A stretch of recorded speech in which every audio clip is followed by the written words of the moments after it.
ជួចិត្តtập sai thọសេរីញងសេរីចាស់សេរីចប់សេរីកាពីក្មេងដើរលេងឲ្យគេសោមអត្តនៈសេរីញងសេរីចាស់សេរីចប់មិនដឹងខុសត្រូវគេគិតតែខ្លួនឯងគ្រប់ដងឆ្នាំ2010ប្រលងនៅដីខេមអូមានរឿងហូរហើយខ្ញុំយកជីវិតតែបដូរដូចបាត់សេរីចាជីវ៉ាខ្ញុំជិះម៉ូតូអាណាគេចង់លេងយើងនឹងគ្នាទៅរត់ថ្ងៃនេះប៉ះអញថ្ងៃស្អែកអញកាប់បែងរឿងរ៉ាវសង្គមងឹតគេធ្វើឲ្យឃើញចាស់ស្ដាយខ្ញុំមិនដាយស្រ័យយំខ្ញុំមិនចូលផ្ទះសំបីសេរីចាផ្សាយកង់ចង់ធ្វើចង់ឡោះម៉ូតូកង់ពីថ្ងៃខ្ញុំមិនជិះទេលើខ្លួនប្រាំងសិតស្នាមថ្មីខ្លួនអស់អ្នកលេងថាខ្ញុំមិនខ្លាចជាឃើញស្រ័យអ៊ីសរ៉េដែលទុកឲ្យពេទ្យដេចង់លេងឬចង់មែនចង់ចូលរួមលេងឬក៏ចង់ចូលពេទ្យលោកឪពុកផ្ដាំខ្ញុំស្ដាប់តែមួយផ្លែសេរីបាយស្លួយអអ្នកម្ដាយទឹកភ្នែក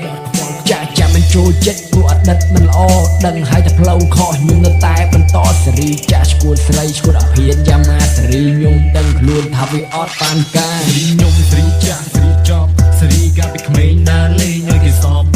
សេរីខ្ញុំសេរីចាស់សេរីចប់សេរីបាយស្លុយឲ្យចូលចិត្តtập sai thọសេរីខ្ញុំសេរីចាស់សេរីចប់សេរីកាពីក្មេងដើរលេងឲ្យគេសោមអត្តនៈសេរីខ្ញុំសេរីចាស់សេរីចប់មិនដឹងខុសត្រូវគេគិតតែខ្លួនឯងគ្រប់ដង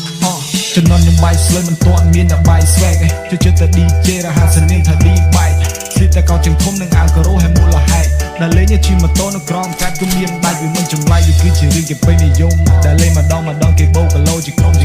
លំដាប់ឈាមរីវពណ៌ស្ទៀវបងធំផឹកសវឹងងេមងាមបចង់ស្វាងទៅយកខ្មោច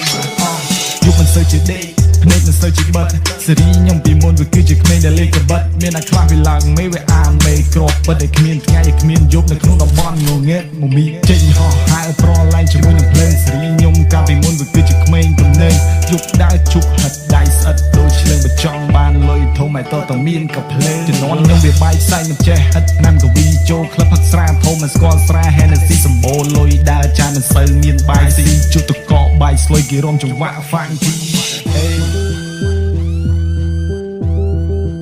Hey yo อันนี้ខ្ញុំគ្រាន់តែច្រៀងលើកអតីតកាលសូមអ្នកស្ដាប់គេយល់ដល់រ៉ាប់តាមអត់ដូចជូចត់ខ្ញុំមិនចង់រំលឹកទៀតទេអត់ដូចខ្ញុំឈាមឬប្រព្រឹត្តតែរឿងចំមកសៀតខ្ញុំឃ្លាតម៉ែខ្ញុំឃ្លាតឪខ្ញុំឃ្លាតកាយឆ្ងាយញៀតពេលដែលធ្លាក់ដល់សូនគ្នាណាស់គេចង់បៀតកាត់មកមួយជាតិខ្ញុំមិនបានទេឈាមអន្តពេលបង្កើតចិត្តដេរឆានដើរខុសខ្លួនឯងសោះគេដៀលពូជដៀលសំណាងគេថាខ្ញុំអាចឈាមឬអាយុខ្លីជាមិនថាទេគំនិតកំណត់មិនប្រែកាយយ៉ាងណាខ្ញុំនៅមិនឡើងជំនួសចូលដល់ក្នុងទឹករឿងអតីតសុថតទៅហើមសំបើទំព័រថ្មីរឿងវ័យពេលនេះចាប់តាមព្រោះនៅកុំឲ្យគេស្អប់ព្រោះក្នុងសង្គមឲ្យចូលចំណោមតែដើម្បីគ្រួសារមនុស្សជាទីស្រឡាញ់កាយចិត្តតែជាមាជប់ឲ្យច្បាប់តាមប្រមាញ់កែដើម្បីខ្លួនឯងយកគេឈ្មោះមកវិញយកមកពីផ្លៃក្នុងសុខសន្តិភាពជីវិតពេញលេញខ្ញុំសេរីចាស់សេរីកាពីក្មេងដើរលេងឲ្យគេសោបអត្តនៈសេរីខ្ញុំសេរីចាស់សេរីចប់សេរីខ្ញុំបាយស្គាល់ចូលចិត្តផ្សាយថោសេរីខ្ញុំ